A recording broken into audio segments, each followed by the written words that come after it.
Hello students, this is our second video for the first chapter Introduction to Accounting. First video I hope आपको सबको बहुत पसंद आया होगा, आप लोगों को इंटरेस्ट क्रिएट हुआ होगा इस सब्जेक्ट के बारे में। नाउ हम उसको आगे बढ़ाते हैं। बाकी हमने जो लोग मेरे साथ मेरे इंस्टीट्यूट से जुड़ गए हैं, जो लोग ऑनलाइन क्लासेस से जुड़ गए हैं मेरे साथ, उनके साथ तो हमने काफ़ी आगे तक डिस्कशन कर लिया है, काफ़ी चीज़ें हमने नई नई सीखी हैं। ठीक है, तो आप लोगों को जिनको भी मेरे वीडियोस पसंद आ रहे हैं वो लोग अगर मेरे इंस्टीट्यूट के साथ जुड़ना चाहते हैं, मेरे साथ मेरी क्लासेस के साथ जुड़ना चाहते हैं, तो नीचे जो मेरा नंबर है उस पर आप लोग अपना रजिस्ट्रेशन करवा सकते हैं। ओके स्टूडेंट्स, चलिए नाउ इससे पहले हमने क्या पढ़ लिया था? हमने पढ़ लिया था अकाउंटिंग के बारे में। उस दिन हमने डेफिनेशन पे अच्छा डिस्कशन किया था, उसकी डेफिनेशन पढ़ी थी और डेफिनेशन हमने इतनी डीप पढ़ ली थी कि उसके साथ हमने पता नहीं कितने और दूसरे टॉपिक्स भी साथ में कवर कर लिए थे और आपको पता भी नहीं चला था।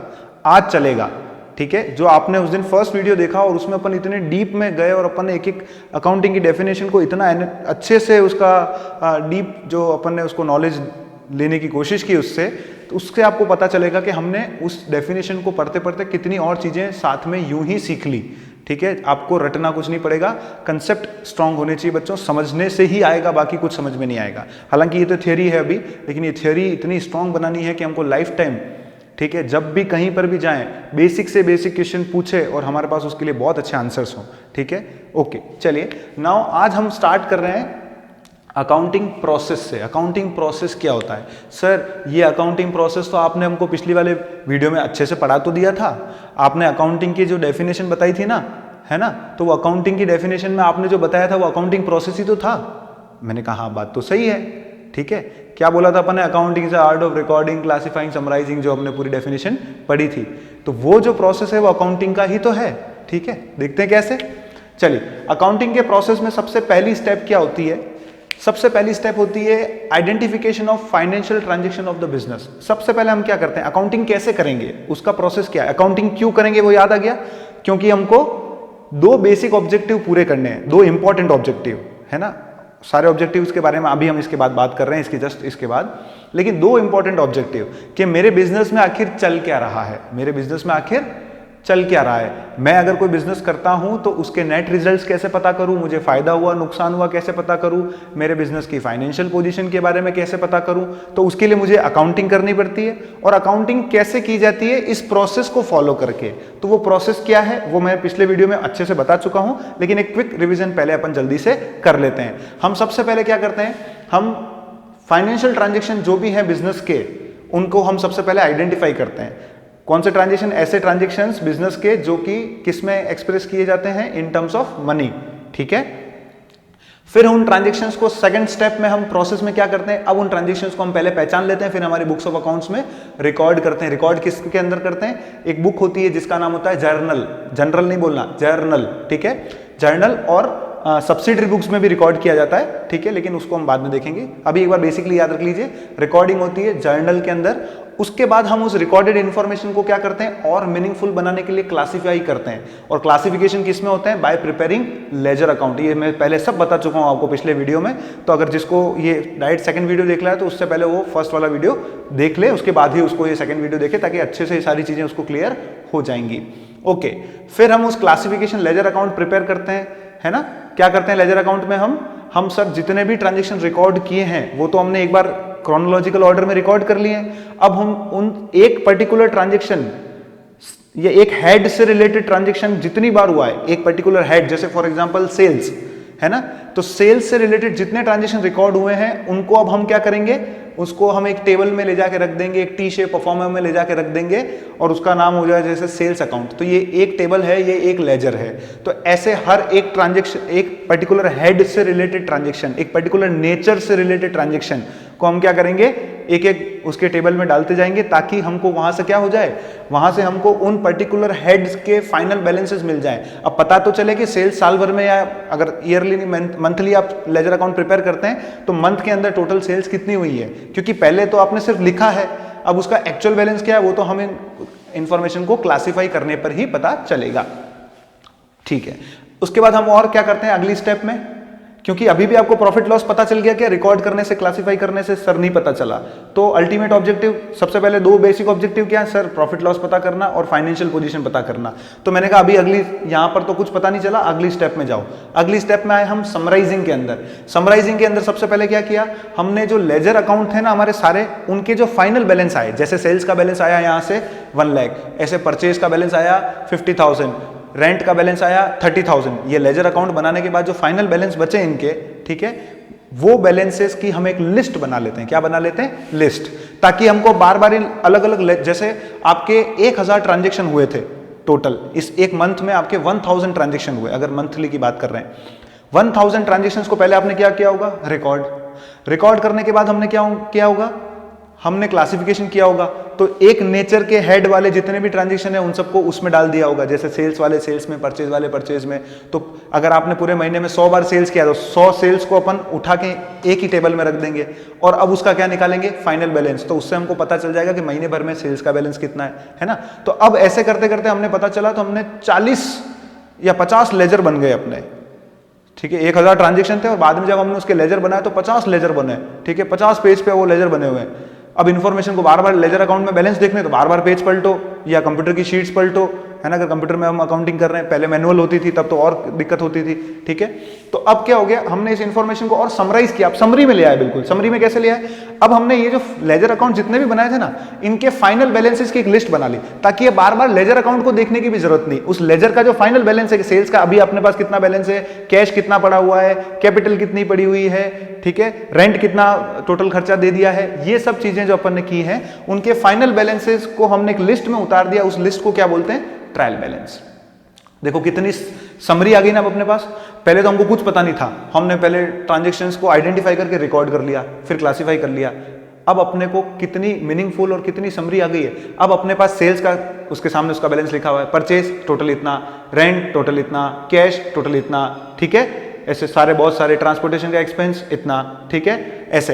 तो ये अपने को क्या हो गई, अब उस एक लिस्ट देखते हैं कि हमको सारे बैलेंसेस के बारे में जानकारी मिल गई, तो हमने समरी कर दी उसकी। ओके, अब इस ट्रायल बैलेंस बनाने के बाद हम क्या करेंगे, trading and profit and loss account prepare करेंगे। ये आखिरी लेजर्स हैं आपके, ठीक है, जो आपको प्रॉफिटेबिलिटी की जानकारी देंगे। ये अकाउंट बनाने पर आपको प्रॉफिटेबिलिटी पता चलती है, मैं पिछले वाले वीडियो में अच्छे से बता चुका हूं, ठीक है। अब जाके प्रॉफिट आया, ठीक है, इतनी सारी स्टेप्स को पूरा करने के बाद, ठीक है, ओके। नाउ, और फाइनेंशियल पोजीशन मतलब एसेट और लायबिलिटी, फाइनेंशियल हेल्थ, एसेट और लायबिलिटी की क्या पोजीशन है आपकी, वो पता करने के लिए क्या प्रॉफिट्स के लिए तो ये अकाउंट बनते हैं, और बैलेंस शीट जो बनती है वो आपकी फाइनेंशियल हेल्थ और फाइनेंशियल पोजीशन मतलब एसेट और लायबिलिटी की वैल्यूज को पता करने के लिए, ठीक है, बनाई जाती है। जो सेकंड ऑब्जेक्टिव था, to ascertain financial position of the business. Okay, तो ये बैलेंस शीट भी बन गई। सर अब अपने वो बेसिक ऑब्जेक्टिव तो पूरे हो गए, तो क्या अपना प्रोसेस खत्म? मैंने कहा नहीं, बेसिक ऑब्जेक्टिव पूरे हो गए, लेकिन अभी प्रोसेस खत्म नहीं है, क्योंकि अपने को पता था and interpreting the results thereof, definition में लास्ट 2 शब्द ऐसे लिखे थे। अब ये जो अकाउंटिंग इंफॉर्मेशन मतलब जो नेट रिजल्ट्स समराइजिंग वाली स्टेज में हमारे पास आ गए हैं। इस समराइजिंग वाली स्टेज में प्रॉफिट और बैलेंस शीट मतलब फाइनेंशियल पोजीशन दोनों पता चल गए, तो ये हमारे नेट रिजल्ट्स हो गए बिजनेस के।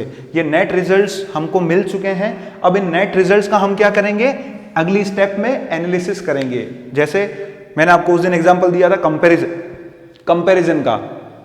अगर मुझे अपने बिजनेस के लिए कोई डिसीजन लेना है और मेरे जैसा ही दूसरा एक और बिजनेस है ना, मैंने आपको बताया था कि मेरे जैसे एक मेडिकल की दुकान और है सामने, ठीक है, वो लास्ट वीडियो में हमने डिस्कस किया था।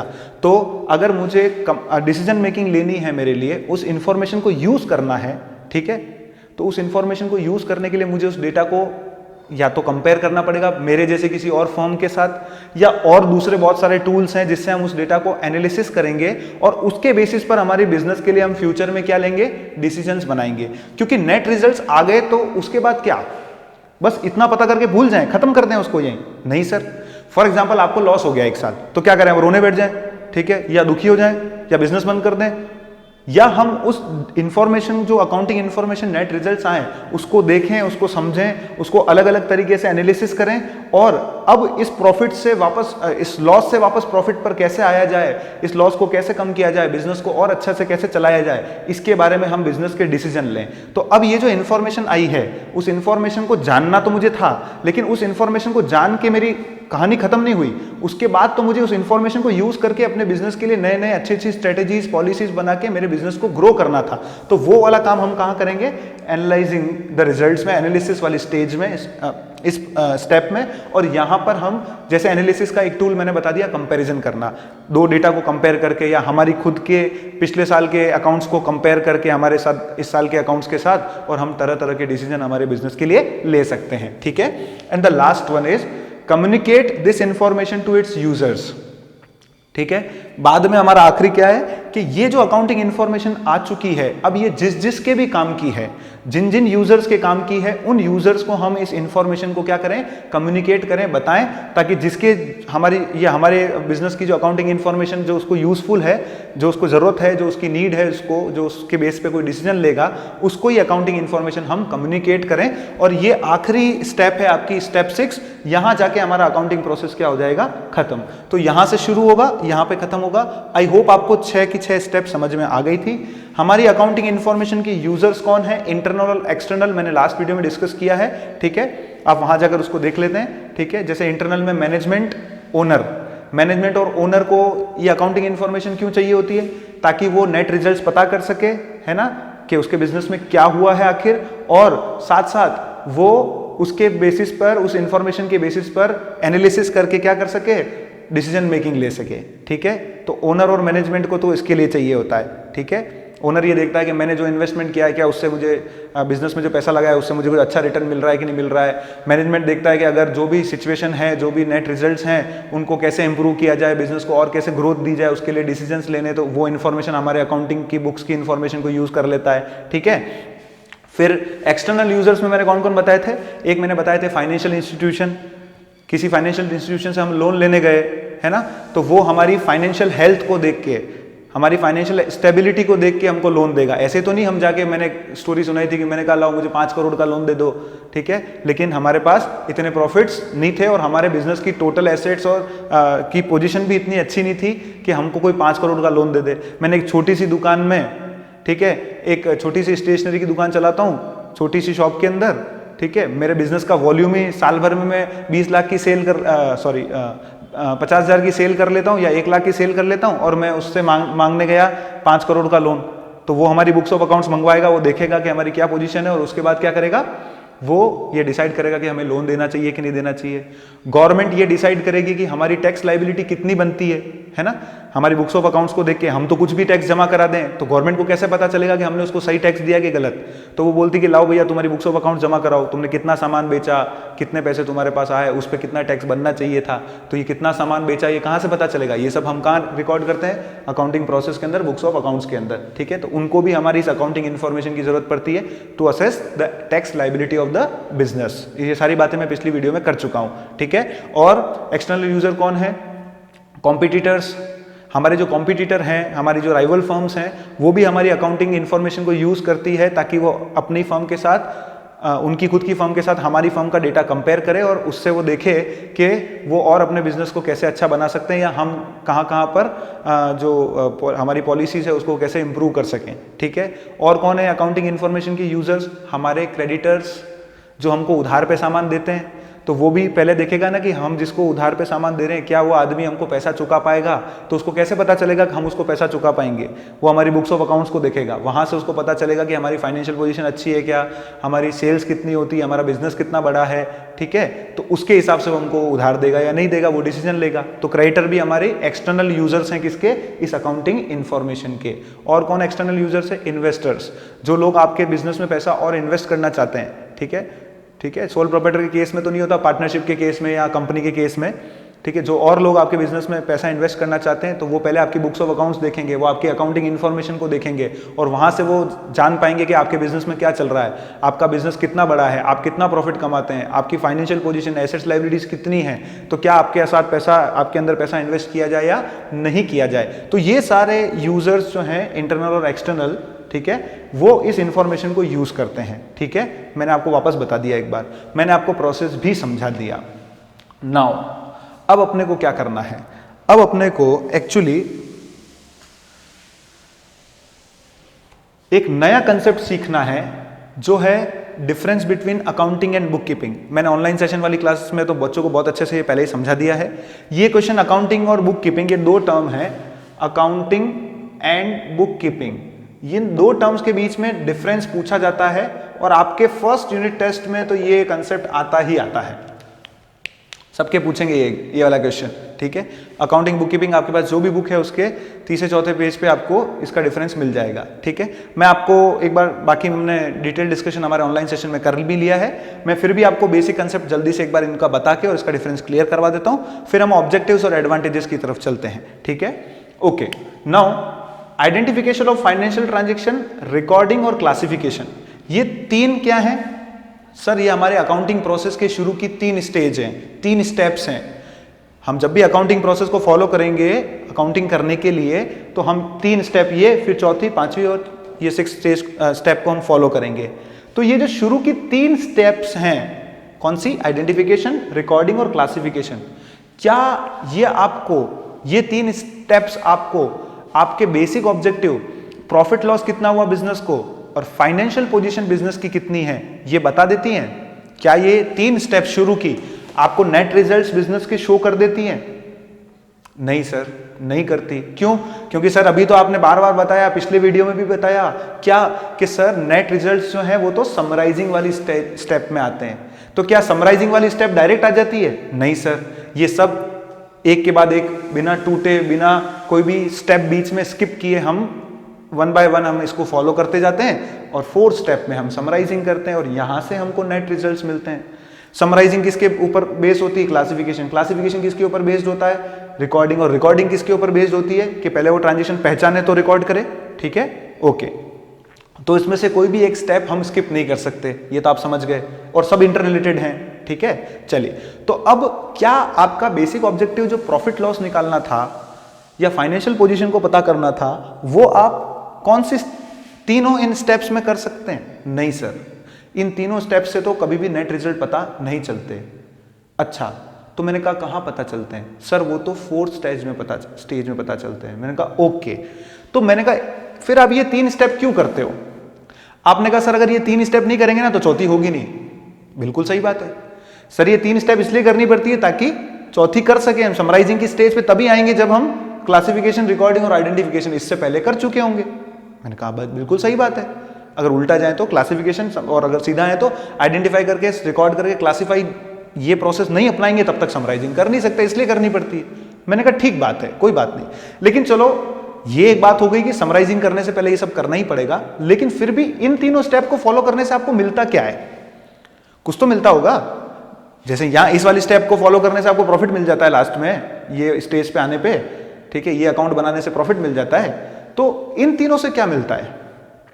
सर मुझे जितना समझ में आ रहा है ना, तो इन तीनों से हमको सिर्फ इतना ही मिलता है कि हमारी जो फाइनेंशियल ट्रांजैक्शंस हैं, हमारे जो सारे ट्रांजैक्शंस हैं, उसका हम सिस्टमेटिक रिकॉर्ड रख पाते हैं, क्योंकि रिजल्ट्स तो यहां आते हैं, इससे पहले रिजल्ट तो आता नहीं इन स्टेप्स में। तो इन स्टेप्स से क्या मिलता है? इन स्टेप्स से हमको मिलता है कि हमारी बुक्स ऑफ, हमारे जो बिजनेस है उसके फाइनेंशियल ट्रांजैक्शन का सिस्टमेटिक रिकॉर्ड हमको जो मेंटेन किया जाता है वो एक्चुअली इन तीन स्टेजेस में मेंटेन किया जाता है। ये मेनली किस पे फोकस करती है? ये तीनों स्टेप्स, ये तीनों स्टेजेस, ये मेनली फोकस करती है on the systematic record of financial transactions of the business, ठीक है। अच्छा, फिर बाद में ये वाली स्टेप किस पे फोकस करती है? सर फोर्थ वाली स्टेप फोकस करती है टू असर्टेन प्रॉफिट और loss of the business, to ascertain financial position of the business. मैंने कहा अच्छा ठीक है, और बाद वाली एनालिसिस पे और फिर उसकी इंफॉर्मेशन को क्या करने पर? कम्युनिकेट करने पर। मैंने कहा ओके। तो अब क्या है, इस अकाउंटिंग प्रोसेस की जो शुरू की 3 स्टेप्स थी वो एक्चुअली, और हम उसको अगर गहराई में उसको पढ़ने जाएं, समझने जाएं, तो वो अकाउंटिंग की शुरू की 3 स्टेप्स क्या कहलाती हैं? Book keeping. क्या कहलाती हैं? बुक। है तो प्रोसेस अकाउंटिंग का, लेकिन उसमें भी शुरू की 3 स्टेप्स जो है वो प्रॉपर अकाउंटिंग नहीं है, क्योंकि अकाउंटिंग का मतलब तो नेट रिजल्ट्स को पता करना, वो 4th स्टेप में आएगा। तो ये कहता है कि अकाउंटिंग में भी शुरू में जो तुम प्रोसेस फॉलो करते हो, शुरू वाला है ना, शुरू की स्टेप्स जो है वो एक्चुअली अकाउंटिंग नहीं, वो एक्चुअली क्या होती है? बुक कीपिंग, ठीक है। और 4th स्टेज से, समराइजिंग से, एनालिसिस और कम्युनिकेशन इंफॉर्मेशन का, ये जो स्टेप्स हैं ये क्या कहलाती हैं? Actual accounting. वैसे कंफ्यूज मत हो, वैसे तो प्रोसेस पूरा अकाउंटिंग का ही है, लेकिन शुरू की 3 स्टेप्स को क्या कहा जाता है? बुक कीपिंग, क्योंकि इसका सिर्फ आपका मेन ऑब्जेक्टिव क्या है? इन 3 स्टेप्स का सिस्टमेटिक रिकॉर्ड रखना फाइनेंशियल ट्रांजैक्शन का। ओके, और नेट रिजल्ट्स और उसका एनालिसिस करना, वो कौन सी स्टेप्स में आता है? सर, समराइजिंग, एनालिसिस और कम्युनिकेशन के अंदर आता है। तो ये वाली जो 3 बाकी की स्टेप्स हैं, ये क्या कहलाती हैं? अकाउंटिंग।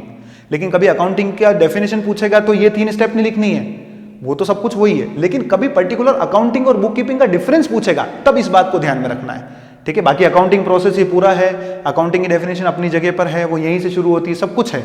लेकिन अगर बुक कीपिंग और अकाउंटिंग का डिफरेंस पूछता है तो हमको इस बात को ध्यान में रखना पड़ेगा।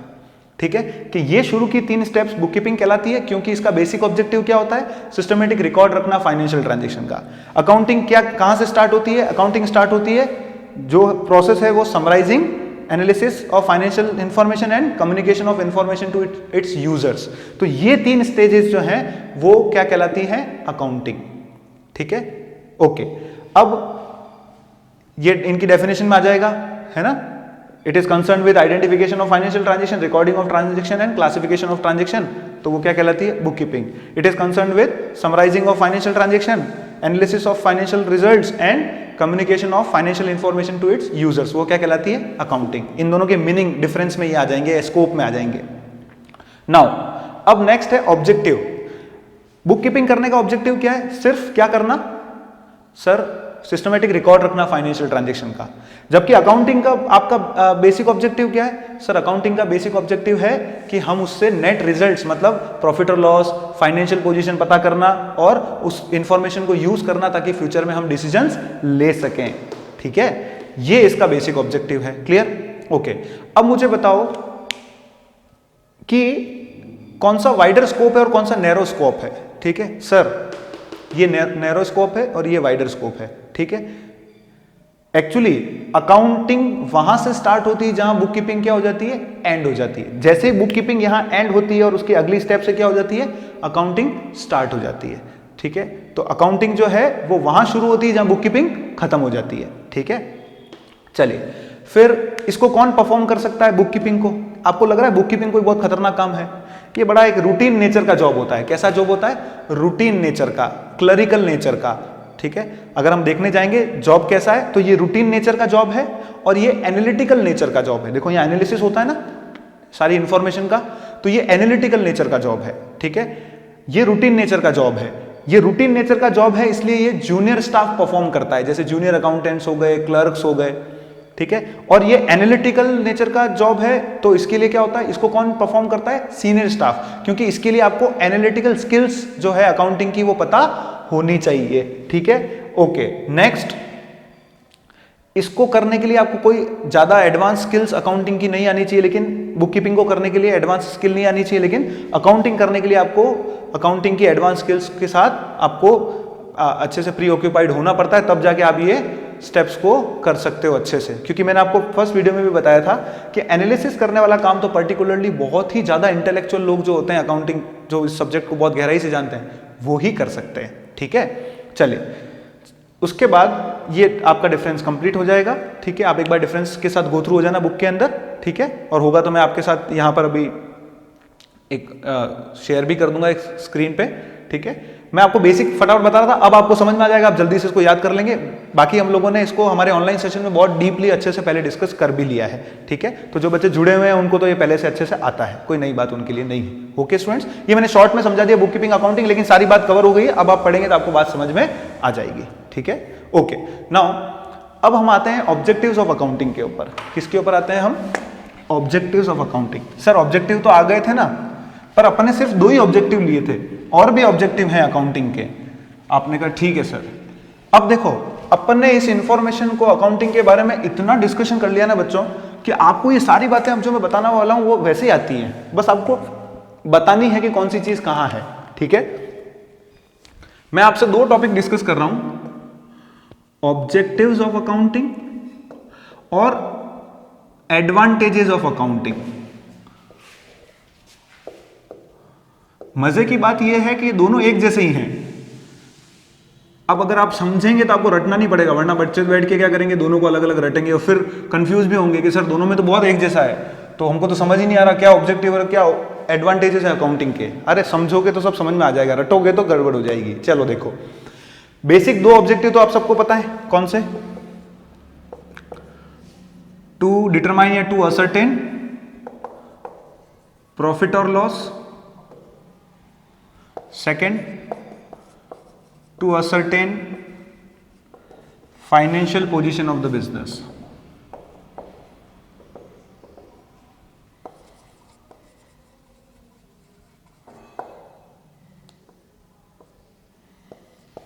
ये दो तो सबको पता है, दो बेसिक ऑब्जेक्टिव हैं, ठीक है, कि क्यों अकाउंटिंग की जाती है, अकाउंटिंग करने के पीछे क्या कारण है, कि सर हम पता करना चाहते हैं प्रॉफिट लॉस, हम पता करना चाहते हैं हमारे बिजनेस की फाइनेंशियल पोजीशन, इसलिए हम क्या करते हैं, अकाउंटिंग करते हैं सर। ये दो बेसिक ऑब्जेक्टिव हैं, है ना, जिनको हम अचीव करना चाहते हैं अकाउंटिंग करके। अच्छा, और क्या ऑब्जेक्टिव हो सकते हैं अकाउंटिंग करने के? और भी ऑब्जेक्टिव हैं। एक तो क्या, जो सबसे पहले आना चाहिए था, लेकिन ऐसा कुछ ऑर्डर नहीं, लेकिन फिर भी से उस पहले हम लिखते हैं, क्योंकि आपको दो पहले आते थे तो मैंने बता दी है, ठीक है।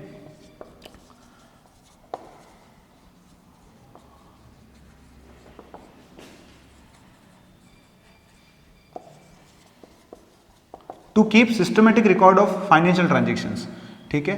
हम अकाउंटिंग को इसलिए भी करते हैं ताकि हमारे पास क्या हो, सिस्टमेटिक रिकॉर्ड्स अवेलेबल हो, ठीक है। अगर हमारे पास देखिए प्रॉब्लम क्या है बच्चों, इनको तो मैं ज़्यादा एक्सप्लेन नहीं करूंगा क्योंकि मैं कर चुका हूं, इसको मैं डिस्कस करता हूं आपके साथ कि एक बिजनेस एक पूरे अकाउंटिंग पीरियड में, जैसे फॉर एग्जांपल पूरे ईयर में बहुत सारे ट्रांजेक्शन करता है। बहुत सारे ट्रांजेक्शन करने के कारण क्या होता है कि कोई भी कितना भी बुद्धिमान व्यक्ति इस पूरी सृष्टि में हो, वो सारे ट्रांजेक्शन को याद नहीं रख सकता इतने लंबे समय तक। अगर 1 अप्रैल 2019 को कोई ट्रांजेक्शन किया था, तो जो साल खत्म होगा अपना 31 मार्च 2020, अगर ये एक साल पूरा कंप्लीट होता है यहां पे, तो 1 अप्रैल को, 5 अप्रैल को, 15 सितंबर को, इस पूरे साल के अंदर इन डेट्स पे कौन सा ट्रांजैक्शन हुआ था, क्या किसी भी आदमी को याद रह सकता है? नहीं।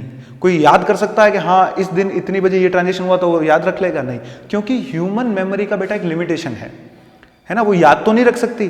तो अब उसको रिप्लेस करना है, ह्यूमन मेमोरी तो इतने ट्रांजैक्शन याद नहीं रख पाएगी, तो क्या करें इससे छुटकारा पाने के लिए? इससे छुटकारा पाने के लिए हम क्या करते हैं कि हम बुक्स ऑफ अकाउंट्स इसलिए बनाते हैं ताकि हमारे पास सिस्टमेटिक रिकॉर्ड रहे, क्योंकि हम सबसे पहले आइडेंटिफाई करके काम ही क्या करते हैं अकाउंटिंग के प्रोसेस में, रिकॉर्डिंग, ताकि हम क्या कर सके, हम ये जो सारे फाइनेंशियल ट्रांजेक्शन हमारे हैं, है ना, जो भी फाइनेंशियल ट्रांजेक्शन हमारे हुए हैं साल भर, उनका हम सिस्टमेटिक रिकॉर्ड रख सकें। वरना हमारे पास अगर हम अकाउंटिंग करेंगे ही नहीं तो रिकॉर्ड रहेगा ही नहीं। तो रिकॉर्ड रहे इसलिए क्या करनी पड़ती है, अकाउंटिंग। ऑब्जेक्टिव क्या है, ताकि हम सिस्टमेटिक रिकॉर्ड हमारे बुक्स ऑफ अकाउंट्स के रख पाएं। क्यों? क्योंकि हम सारे ट्रांजेक्शन खुद से याद नहीं रख सकते, तो इसलिए रिकॉर्ड करना पड़ता है, ठीक है। चलिए, और क्या ऑब्जेक्टिव है अकाउंटिंग के? और भी ऑब्जेक्टिव हैं। क्या ऑब्जेक्टिव है? एक ऑब्जेक्टिव है to communicate information to its users. ये अकाउंटिंग इंफॉर्मेशन जिस जिसके भी काम की है हमारे बिजनेस की, इंटरनल और एक्सटर्नल यूजर्स, जिसके बारे में बार बार बात कर चुके हैं, उनको ये इंफॉर्मेशन प्रोवाइड की जाए, कम्युनिकेट की जाए, इसके लिए हम अकाउंटिंग करते हैं, ठीक है। ओके, चलिए, और किसके लिए हम अकाउंटिंग करते हैं? और क्या ऑब्जेक्टिव है हमारा अकाउंटिंग करने का? अकाउंटिंग करने का और क्या ऑब्जेक्टिव है sir? To prevent errors and frauds. क्योंकि आप सिस्टमेटिक अकाउंटिंग को फॉलो करेंगे, है ना, आप अकाउंटिंग प्रोसेस को फॉलो करेंगे, तो आपकी गलतियां और फ्रॉड पकड़ में आ जाएंगे, या आप गलतियां करने से और फ्रॉड होने से बच जाएंगे। क्यों? क्योंकि आप प्रॉपर अकाउंटिंग को फॉलो करेंगे। अगर आप आपके बिजनेस के में अंदर गलतियां और फ्रॉड होने से बचना चाहते हैं तो आपको क्या करनी पड़ेगी? अकाउंटिंग। तो अकाउंटिंग करने का एक बेसिक कारण यह भी है ताकि हम हमारी गलतियों को कम कर सकें और फ्रॉड से बच सकें, ठीक है। क्योंकि अगर आपके पास कोई इंफॉर्मेशन होगी नहीं, कोई रिकॉर्ड होगा ही नहीं, ठीक है, तो आप गलती करेंगे और फ्रॉड भी हो सकता है आपके साथ, ठीक है। ओके, या फिर आप कुछ इंफॉर्मेशन छुपा लेंगे, आप लोगों के साथ फ्रॉड कर सकेंगे, ठीक है। तो इसीलिए prevention of errors and frauds भी एक बेसिक ऑब्जेक्टिव होता है किसका? अकाउंटिंग का, ठीक है, ओके। और एक दो आप एक बार इसको नोट डाउन कर लीजिए, फिर मैं आगे बढ़ता हूं। वैसे आपकी बुक्स में सब लिखा हुआ है, ठीक है, आप कहीं से भी लर्न करें उससे कोई प्रॉब्लम नहीं, पर एक बार इसको पॉज करके नोट डाउन कर लीजिए। चलिए स्टूडेंट्स, हमने ऑब्जेक्टिव्स के बारे में बात कर ली है, ठीक है, और अब हम कहाँ चलते हैं, हम एडवांटेजेस की तरफ चलते हैं, ठीक है। ऑब्जेक्टिव्स में हमने देख लिया कि अगर हमको सबसे पहला और सबसे बड़ा ऑब्जेक्टिव अकाउंटिंग करने का, ताकि सिस्टमेटिक रिकॉर्ड रहे, ठीक है, हमारे बिजनेस के नेट रिजल्ट्स क्या हैं, है ना। हमने साल भर अगर कोई भी बिजनेसमैन अपना पैसा बिजनेस में इन्वेस्ट करके, टाइम इन्वेस्ट करके, एफर्ट्स इन्वेस्ट करके साल भर मेहनत करेगा या एक अकाउंटिंग पीरियड तक मेहनत करेगा, तो उसके बिजनेस के रिजल्ट्स क्या हैं, क्या उसने प्रॉफिट कमाया, लॉस कमाया, ये पता करने के लिए उसको क्या करनी पड़ेगी, उसका करने के लिए उसको क्या प्रोसेस फॉलो करना पड़ेगा, अकाउंटिंग को फॉलो करना पड़ेगा। तो अकाउंटिंग का एक ऑब्जेक्टिव क्या है, टू असर्टेन प्रॉफिट और लॉस, क्योंकि अकाउंटिंग हम इसलिए करते हैं ताकि इस प्रोसेस को फॉलो करके हम ये पता कर सकें कि साल भर में हमने जो बिजनेस किया है तो उसके रिजल्ट्स क्या हैं, ठीक है। To ascertain financial position of the business, ठीक है, हमारे पास कौन कौन सी एसेट्स पड़ी हुई हैं, ठीक है, कौन कौन सी लाइबिलिटीज को हमको पे करना बाकी है, कौन हमसे पैसा मांगता है, किससे हम पैसा मांगते हैं, कैश का बैलेंस क्या है, ये सब जानकारी के लिए हमको क्या करना पड़ता है, ये सब जानना भी तो पड़ेगा ना फाइनेंशियल हेल्थ के लिए, ठीक है, कि बिजनेस कितने लंबे समय तक सर्वाइव करेगा उसके लिए। तो उसके लिए हमको क्या करना पड़ता है, इस ऑब्जेक्टिव को पूरा करने के लिए भी हमको अकाउंटिंग करनी पड़ती है, क्योंकि अकाउंटिंग के प्रोसेस को फॉलो करने पर ही समराइजिंग की स्टेज में क्या बन जाएगी आपकी बैलेंस शीट, और वहां से क्या पता चलेगी फाइनेंशियल पोजीशन, ठीक है। तो अकाउंटिंग को करने का कारण ये कि हमको इन क्वेश्चंस का आंसर चाहिए, इन दोनों का एक तो, फिर हमको सिस्टमेटिक रिकॉर्ड चाहिए, तो सिस्टमेटिक रिकॉर्ड मेंटेन करने के लिए हमको क्या फॉलो करनी पड़ेगी, अकाउंटिंग के प्रोसेस को फॉलो करना पड़ेगा, ठीक है।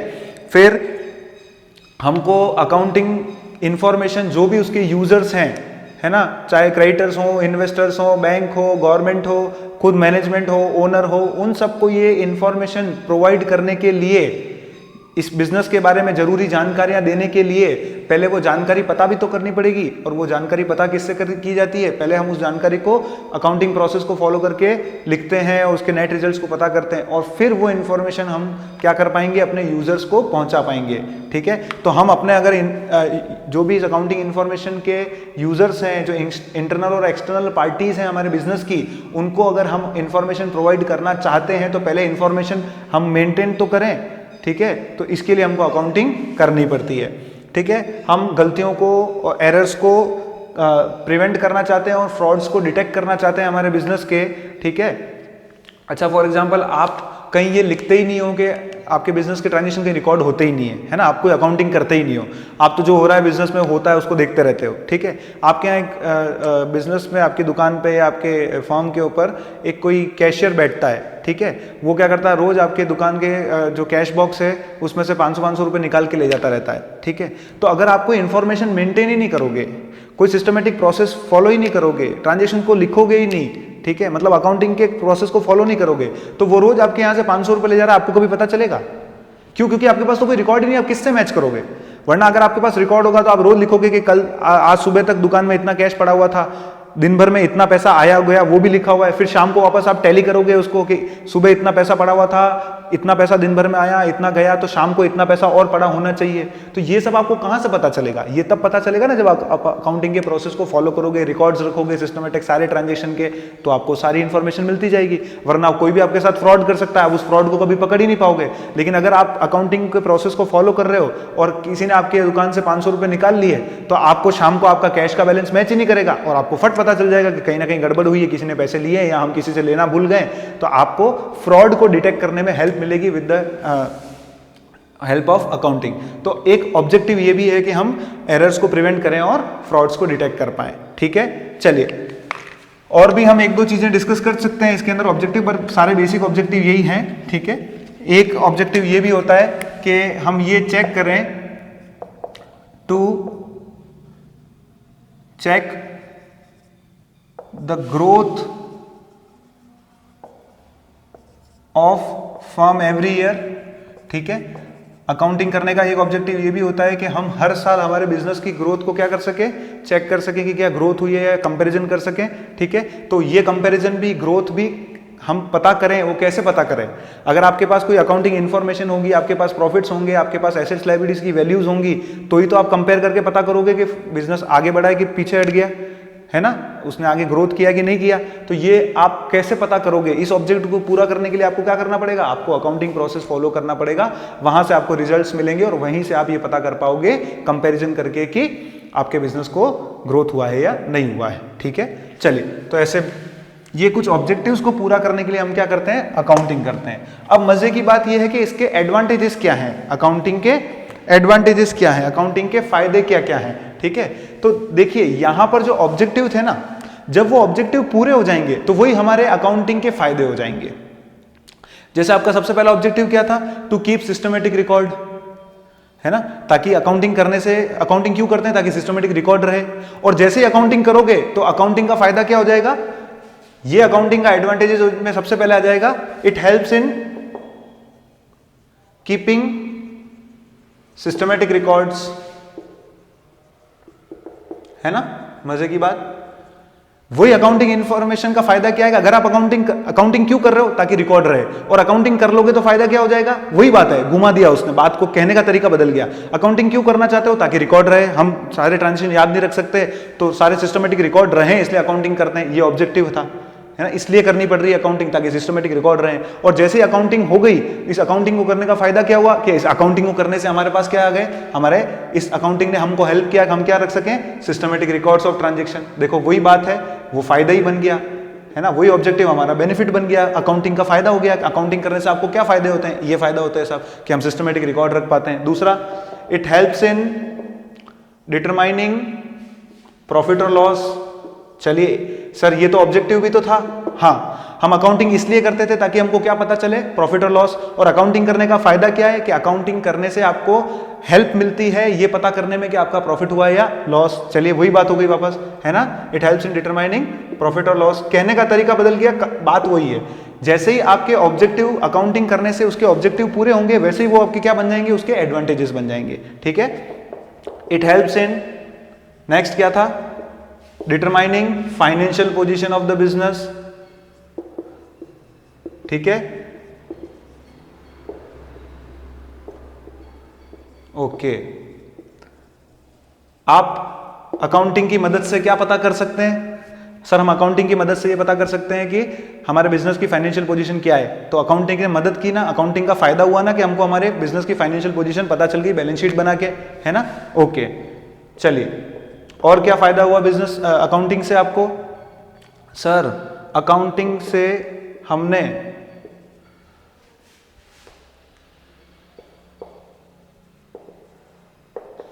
Provide evidences in the court of law. Yes, ये अकाउंटिंग का एक बहुत बड़ा, अकाउंटिंग करने का एक फायदा है कि जब भी बिजनेस से रिलेटेड किसी भी केस में कोई डिस्प्यूट अराइज होता है, कोई भी डिस्प्यूट अराइज होता है, तो कोर्ट ऑफ लॉ में, न्यायालय के सामने आपकी बुक्स ऑफ अकाउंट्स, अगर आप systematic record books of accounts को मेंटेन करते हैं, क्योंकि बुक्स ऑफ अकाउंट्स जब मेंटेन की जाती है तो जो भी आप ट्रांजेक्शंस रिकॉर्ड करते हैं उसके पीछे ऑथोराइज्ड आपके डॉक्यूमेंट्स होते हैं। क्योंकि आप किसी को कोई चीज़ बेचते हैं तो आप सेल्स का उसको रिसीट देते हैं, कहीं से परचेज करके लाते हैं तो वहाँ से वो परचेज का जो वो हमको देता है रिसीट, वो हम लेके आते हैं, उसकी सेल्स का रिसीट हमारी परचेज का रिसीट बन जाता है। ठीक है, तो इस तरह से हम जब कोई भी ट्रांजेक्शन रिकॉर्ड करते हैं तो उसके पीछे कोई ऑथोराइज्ड, ऑथेंटिकेट, ठीक है, कोई डॉक्यूमेंट होता है जिससे वो ट्रांजेक्शन बुक्स में रिकॉर्ड होता है। और वो साथ साथ वो ऑथोराइज्ड डॉक्यूमेंट जो होते हैं वो भी हम अलग से अपने रिकॉर्ड में रखते हैं। ठीक है, तो जब हम सिस्टमेटिक रिकॉर्ड रखते हैं, अकाउंटिंग करते हैं, तब क्या होता है कि वो हमारे पास प्रॉपर रिकॉर्ड होने के कारण किसी भी डिस्प्यूट के केस में, ठीक है, फॉर एग्जांपल आपने किसी को 5,000 रुपए का सामान उधार पे बेचा और आप उससे पैसे मांगते थे। अब आप उसके पास रोज जा रहे हो कि भैया तू मेरे पैसे दे, मैंने तेरे को उधार पे सामान दिया। एक दिन वो कह दे कौन से पैसे, मैंने तो आपसे कोई सामान लिया ही नहीं, है ना, ऐसा कोई कह सकता है। तो उस केस में हमारे पास अगर हमने अकाउंटिंग प्रॉपर की हुई है तो हमने उसके नाम का एक वाउचर, उसके नाम को एक बिल काटा हुआ होगा, ठीक है, और वो बिल हम जब कोर्ट में लेकर जाएंगे तो कोर्ट मान लेगा कि हाँ आपने इसको सामान बेचा था और ये आदमी झूठ बोल रहा है। ठीक है, तो हम अकाउंटिंग करते हैं तो ये अकाउंटिंग हमारे लिए क्या फायदेमंद रहती है कि ये हमको क्रिएट करती है एविडेंसेस या प्रोवाइड करती है evidences in the court of law, और जो कि किसी न किसी एक ऑथेंटिकेट डॉक्यूमेंट से सपोर्टेड होते हैं वो सारे ट्रांजेक्शन जो हम रिकॉर्ड करते हैं, और इसीलिए वो कोर्ट उनको एविडेंस की तरह ट्रीट करती है। तो फ्यूचर में डिस्प्यूट के केस में अगर आप अकाउंटिंग करते हो तो आप उसको एविडेंस की तरह एविडेंस की तरह कोर्ट में रख सकते हो। ठीक है, अच्छा, और क्या फायदा होता है सर? एक बहुत बड़ा फायदा जो हम बार बार बोल रहे हैं, helpful in decision making. Yes, क्योंकि हमने देखा कि एनालिसिस की स्टेज में हम क्या करते हैं सर, हम उस अकाउंटिंग इंफॉर्मेशन के बेस पर क्या करते हैं, डिसीजंस लेते हैं। ठीक है, जैसे फॉर एग्जांपल अगर आपको किसी भी प्रोडक्ट की प्राइस डिसाइड करनी है, आप जिसमें बिजनेस करते हैं उस प्रोडक्ट की प्राइस डिसाइड करनी है, तो आप किसके बेसिस पर प्राइस डिसाइड करोगे? अचानक ध्यान की मुद्रा में बैठ के सोचोगे क्या कि अरे भगवान मुझे सद्बुद्धि दे और बता दे मैं कितनी प्राइस रखूं, या ऐसे कोई ABCD करके किसी पे हाथ रख दोगे, हाँ चलो ये वाला हो गया, ठीक है ये वाली प्राइस रख देते हैं, ठीक है, या अकड़ वक्कड़ खेलोगे उसके साथ? नहीं, ऐसे नहीं होगा।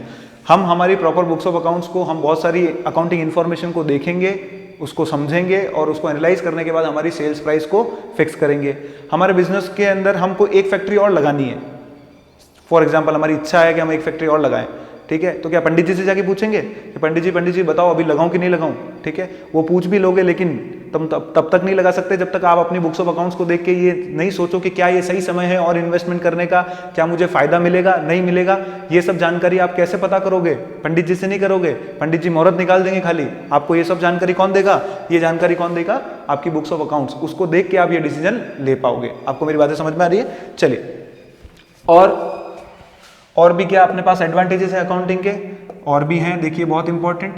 तो ये डिसीजन मेकिंग की जो बात कर रहा था, इस डिसीजन मेकिंग में प्लानिंग भी आ जाती है ना, कंट्रोलिंग भी आ जाती है और प्रॉपर डिसीजन मेकिंग भी, क्योंकि बिजनेस बहुत बड़ा है, ठीक है, और बिजनेस के मैनेजमेंट को डिसीजन लेने के लिए बहुत सारी इंफॉर्मेशन की जरूरत पड़ती है। हर छोटा डिसीजन लेने के लिए, जैसे मैंने बताया सेल्स प्राइस क्या रखें, क्या इस आदमी को उधार दे नहीं दें, क्या हम और एक फैक्ट्री लगा लें, क्या और एक दुकान खोल लें, ठीक है, किसी को डिस्काउंट दें तो कितना कस्टमर्स को डिस्काउंट दें, है ना। ये सारे छोटे छोटे डिसीजन लेने के लिए उसको इंफॉर्मेशन रिक्वायर्ड होती है, और वो इंफॉर्मेशन उस मैनेजमेंट को, ओनर को कौन देता है? अकाउंट्स देती है, अकाउंटिंग की बुक्स देती है, ठीक है। तो इसीलिए वो डिसीजन मेकिंग में हेल्प करती है। Now helps in raising loans, helps in raising loans. Loans को रेज करने के लिए बुक्स ऑफ अकाउंट्स आपकी क्या करती है? हेल्प करती है, ठीक है। कैसे?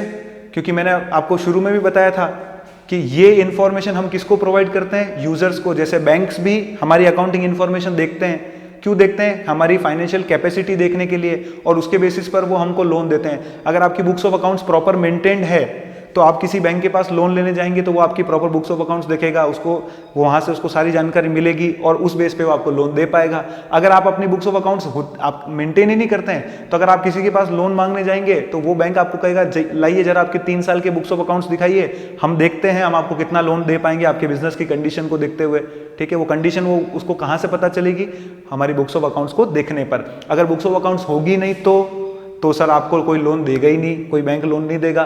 तो इसका एक बुक्स ऑफ अकाउंट्स को मेंटेन करने का एक फायदा क्या है कि ये बुक्स ऑफ अकाउंट्स हमको हेल्प करती है। हम किसी भी फाइनेंशियल इंस्टीट्यूशन से जब लोन लेने जाते हैं तो वो हमारी बुक्स ऑफ अकाउंट्स को देख के, हमारी फाइनेंशियल कैपेसिटी को जज करके ही, उसके बेसिस पर ही हमको लोन देता है और डिसाइड करता है कि देना चाहिए नहीं देना चाहिए, कितना देना चाहिए, ठीक है। Okay, next, helpful in assessing tax liability।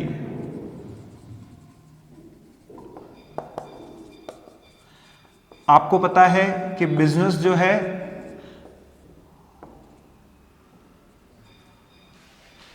जब हम बिजनेस करते हैं तो हम जो है कस्टमर से इनडायरेक्ट टैक्स वसूलते हैं जो सरकार को जमा कराना पड़ता है, ठीक है। और हमारे इंडिविजुअल जो इनकम के रिटर्न्स होते हैं वो भी हमको भरने पड़ते हैं। तो हमारी टैक्स लाइबिलिटी, जब हम वो इनकम टैक्स के रिटर्न्स फाइल करते हैं, अभी जैसे इनडायरेक्ट टैक्स जीएसटी के रिटर्न्स फाइल करते हैं, तो उसके पीछे हमको डॉक्यूमेंट लगाने पड़ते हैं, हमारी अकाउंटिंग इन्फॉर्मेशन लगानी पड़ती है, ताकि हम ये बता सकें कि हमको इतना सेल्स हुआ, हमारी लाइबिलिटी टैक्स की इतनी बनती है, उसमें से हम इतना जमा करा चुके हैं, हम इतना जमा करा रहे हैं।